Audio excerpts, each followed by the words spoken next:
శుక్రవారం కానీ శుక్రవారం అడగని వెళ్ళండి, మంచి ఫలితాలు సంప్రాప్తిస్తాయి. తదుపరి ధనుసు రాశి. ధనుసు రాశి వారికి ఈ వారం అనుకూలంగా ఉంది. వీరికి అర్ధాష్టమ శని కూడా ప్రారంభమైంది. అయితే అర్ధాష్టమ శని అందరికీ బాగోదని కాదు, కొంతమందికి బాగుంటుంది, కొంతమందికి బాగుండదు. వారి వారి జాతక పరిశీలన బట్టి చెప్పడం జరుగుతుంది. ఉద్యోగపరంగా కొన్ని మార్పులు చోటు చేసుకుంటుంది. ప్రభుత్వ ఉద్యోగస్తులకు ట్రాన్స్ఫర్స్ అయ్యే అవకాశం గోచరిస్తోంది. అలాగే ప్రైవేట్ సంస్థలో పనిచేస్తున్న వారికి నూతన ఉద్యోగం ప్రయత్నాలు కావచ్చు, లేదంటే ఉద్యోగం మారే పరిస్థితి గోచరిస్తోంది. వచ్చిన అవకాశాలని సద్వినియోగపరచుకోండి. వ్యాపారస్తులకు వ్యాపారపరంగా బాగుంది, మంచి రొటేషన్స్ ఉంటాయి. అయితే ప్రతి పని నిదానంగా సాగుతుంది. ఇవాళ అనుకున్న పని 2 రోజుల తర్వాత పూర్తవుతుంది. సో భయపడాల్సిన అవసరం లేదు. రావాల్సిన ధనం చేతికి అందుతుంది. శుభకార్యాల విషయంలో ఘనంగా నిర్వహిస్తారు. పెళ్లి కాదు అనుకున్న వాళ్ళకి ఈ వారం మంచి సంబంధం కుదురుతుంది. గురువు మిథున రాశిలో సంచారం, సప్తమ వీక్షణ వల్ల కొన్ని మంచి ఫలితాలే లభిస్తాయి. గురువు అనుగ్రహంతో ఏదైనా సాధించగలం, ఒక అడుగు ముందుకు వెళ్తాం అనే ధోరణి ఏర్పడుతుంది. మీలోని పట్టుదల పెరుగుతుంది. 10 మందికి సహాయం చేస్తున్నాం, మనకెందుకు ఇలా జరుగుతోంది అనే ధోరణి కూడా ఏర్పడుతుంది. అవన్నీ పక్కన పెట్టి మీరు చేసే ఏ కార్యక్రమం సరే నిర్విరామంగా కష్టపడండి, అవే ఫలితాలు వస్తాయి. ఈరోజు కష్టపడితే రేపు ఫలితం ఉంటుంది. దాని గురించి భయపడాల్సిన అవసరం లేదు. మీ వరకు మీరు ఎంతమంది ఎన్ని చెప్పినా మీ ధోరణి మటుకు మార్చుకోవద్దు. మీరు ఎలా ఉన్నారో అలాగే ఉండండి, అలాగే వెళ్ళండి. మీ దగ్గర 10 రూపాయలు ఉంటే ₹1,00,000 ఉన్నాయి, మీకేంటి అనే ఏడుపులు ఎక్కువగా ఉంటుంది. అది బంధువర్గంలో కావచ్చు, మిత్రవర్గంలో కావచ్చు. వాటిని పక్కన పెట్టేసేయండి. ఎందుకంటే ఏడ్చే వాళ్ళు ఎప్పుడు ఏడుస్తూనే ఉంటారు. కాబట్టి అవి పక్కన పెట్టి మీ ధోరణిలో మీరు వెళ్ళండి, మంచి ఫలితాలు సంప్రాప్తిస్తాయి.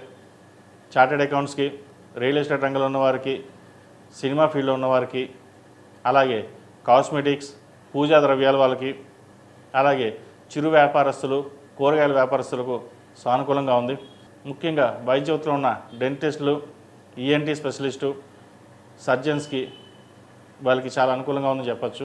ఈ రాశిలో జన్మించిన విద్యార్థులకు చాలా అనుకూలంగా ఉంది. చదువు మీద ధ్యాస పెరుగుతుంది. కష్టపడాలి, నలుగురిలోనే ఒక పేరు తెచ్చుకోవాలి అనే యోచన చేస్తారు.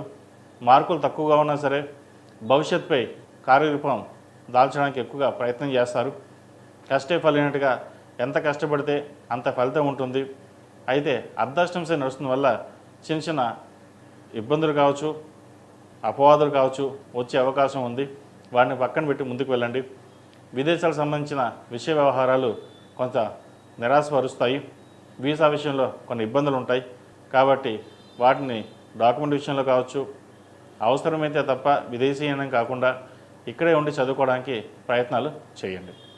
ఈ రాశిలో మించిన స్త్రీలకు వృత్తి ఉద్యోగాల పరంగా, వ్యాపార పరంగా సానుకూల పరిస్థితులు గోచరిస్తోంది. జీవిత భాగస్వామి సలహాలు, సూచనలు బాగా కలిసి వస్తాయి.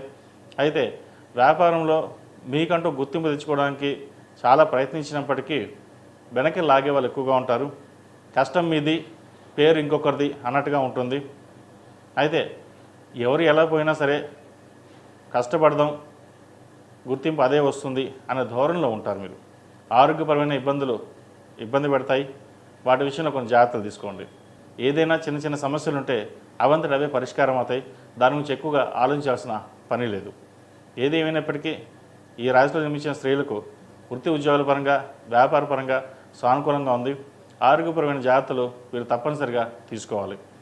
గ్యాస్ట్రిక్, గ్లైనిక్ సంబంధించి, కడుపుకు సంబంధించి, లివర్ ఫంక్షన్, కిడ్నీకి సంబంధించి ఇబ్బంది పెట్టే అవకాశాలు గోచరిస్తుంది. ఈ రాశివారు ప్రతిరోజు ప్రతినిత్యం శని స్తోత్రం పఠించడం, నలుపు ఒత్తులతో దీపారాధన చేయడం చెప్పదగిన సూచన. అలాగే ఒక సోమవారం లేదా 8 సోమవారాలు రుద్రాభిషేకం చేయించండి. ఏదైనా నరదోష, నరదిష్టి ఏమైనా ఉంది అనుకోండి, తొలగిపోతుంది. ప్రతిరోజు ప్రతినిత్యం ఆరవెల కుంకుమతో పూజించండి. అలాగే నాగసింధూరం ధరించడం చెప్పదగిన సూచన. ఈ రాశిలో జన్మించిన వారికి కలిసి వచ్చే సంఖ్య 7, కలిసి వచ్చే రంగు తెలుపు.